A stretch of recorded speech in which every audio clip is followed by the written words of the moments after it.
Pemirsa, terima kasih Anda masih bersama dengan kami, dan bagi Anda yang baru saja bergabung bersama kami, akan kami sajikan kembali 3 berita utama kita di hari ini.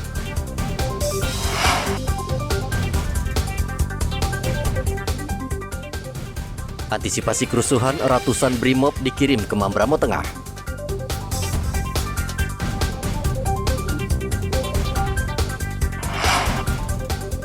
Tim SAR masih mencari 11 penumpang yang hilang.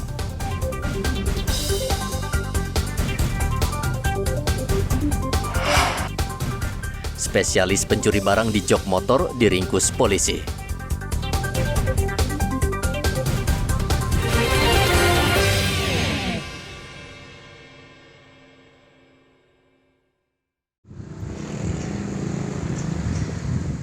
Tahun 2022 ditetapkan sebagai tahun pelayanan bagi Dinas Kependudukan dan Catatan Sipil Disdukcapil Merauke.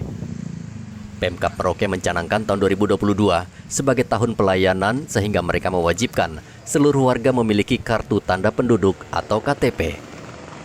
Menurut Kadis Dukcapil Merauke Justina, saat ini sudah ada 5 distrik yang dikunjungi Dukcapil sebagai bentuk pelayanan jemput bola. Aturan kependudukan ini sudah berubah dari stersel pasif, petugas menunggu pemohon, itu berubah menjadi stersel aktif.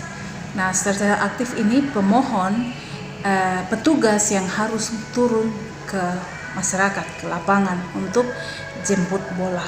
Dan jemput bola yang kami lakukan adalah turun ke distrik-distrik sasaran kami, ke kampung-kampung, untuk mendata langsung peristiwa-peristiwa kependudukan dan peristiwa-peristiwa penting yang dialami oleh penduduk.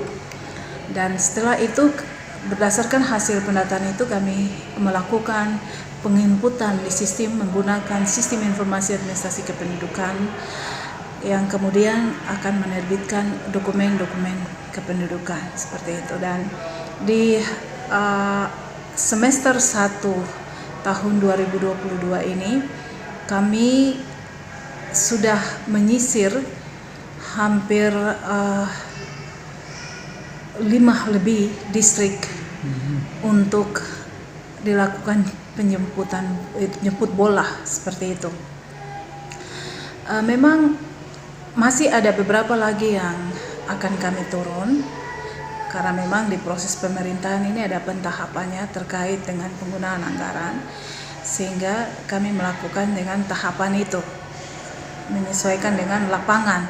Apalagi cuaca hujan seperti ini, kami tim biasa turun itu kami menyesuaikan cuaca, karena tim akan masuk sampai ke kampung-kampung. Dalam program jemput bola ini, Dukcapil menargetkan seluruh warga yang tinggal di distrik terjauh dan terluar sudah memiliki KTP. Menurut data Dispenduk Capil Merauke, saat ini ada 8.000 warga yang belum memiliki KTP. Mereka tersebar di sejumlah kecamatan yang jauh dan terpencil sehingga sulit dijangkau. Muhammad Ridwan melaporkan dari Merauke, Papua.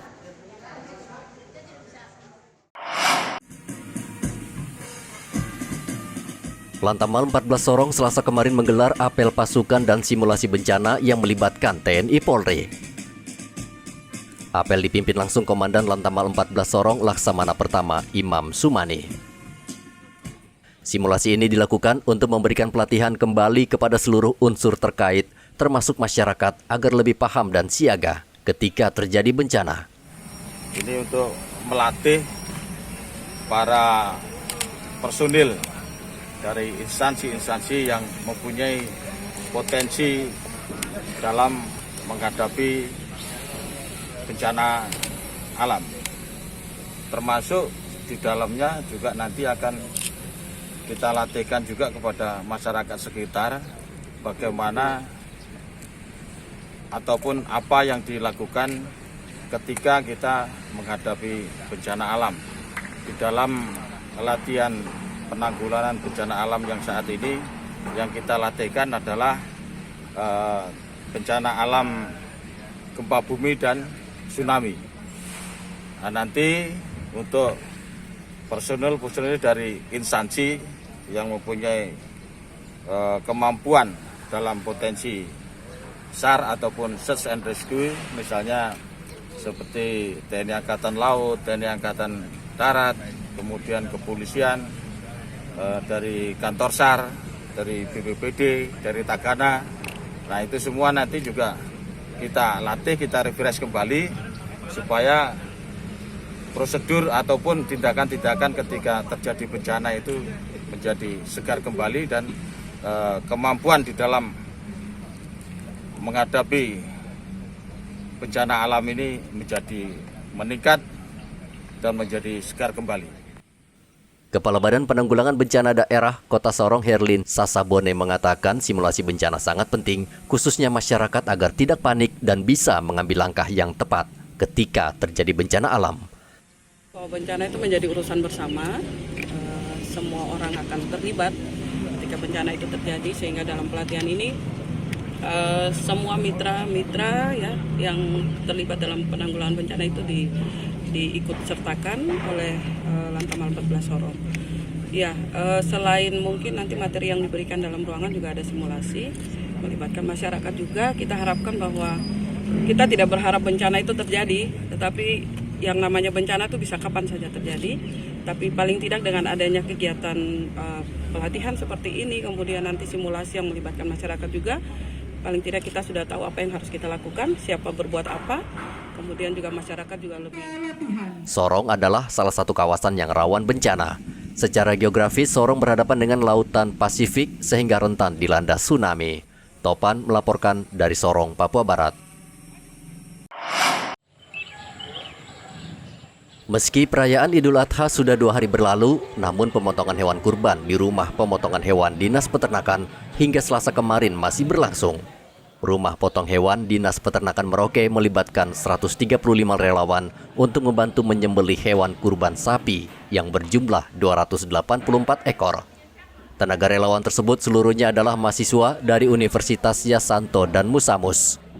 Kadis Peternakan Merauke Marta Bayu mengatakan sebelum dipotong sapi harus melewati proses pemeriksaan kesehatan, termasuk daging yang sudah dipotong agar kesehatan hewan dan daging aman dikonsumsi. Rangka Hari Raya Kurban ini kami tidak memungut retribusi, tapi kami memberikan pelayanan untuk semua pengkurban. Demikian, terima kasih. Bu, yang terakhir proses pemeriksaannya seperti apa, Bu? Jadi untuk proses pemeriksaan kesehatan, jadi ada proses pemeriksaan antemortem ya. Jadi atau sebelum ternak tersebut disembelih ya, secara teknis. Jadi ada tim khusus dan setelah itu setelah penyembelihan, di mana mungkin nanti dagingnya seperti apa, tulangnya seperti apa, dan juga pada bagian-bagiannya. Jadi kami ada menyiapkan tim teknis yang memang sebelum ternak tersebut disembelih sudah dilaksanakan pemeriksaan kesehatan. Selanjutnya setelah penyembelihan. Jadi nanti hasil akhir yang kami fasilitasi di RPH Ruminansia ini, jadi daging sudah kami packing sesuai permintaan, ada yang 1 kilo, ada yang 2 kilo, dan juga ada yang 1 ekor ternak itu dibagi menjadi 4. Dan kemudian tulang dan jeroan-jeroan itu sudah kami kemas dengan baik untuk kami serahkan kepada pengkurban. Mengingat jumlah hewan yang dipotong berjumlah ratusan ekor, Dinas Peternakan menargetkan pemotongan hewan akan selesai dalam waktu 4 hari mendatang. Muhammad Ridwan melaporkan dari Merauke, Papua. Pemirsa, informasi tadi mengakhiri jumpa kita dalam Berita Papua. Saya Heri Oron mewakili seluruh kerabat kerja yang bertugas mengucapkan terima kasih atas kebersamaan Anda. Selamat pagi, selamat beraktivitas, dan Wanyambi.